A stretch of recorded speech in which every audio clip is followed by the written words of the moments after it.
Hello everyone, today we'll talk about how to turn off hide your posts in nearby feed on REDnote app. On iPhone, you will click on REDnote. Then here in this page, you will click in this sign of you and you will click here. On above, you will click in this sign. Then you will click on settings. After that, you will click on this window of privacy settings. Here you will click on ways to find you.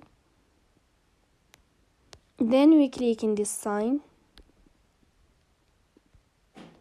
If the sign changed, then you can know how to turn off hide your posts in nearby feed on the application of REDnote. So that's all. Don't forget to support us by like and subscribe. See you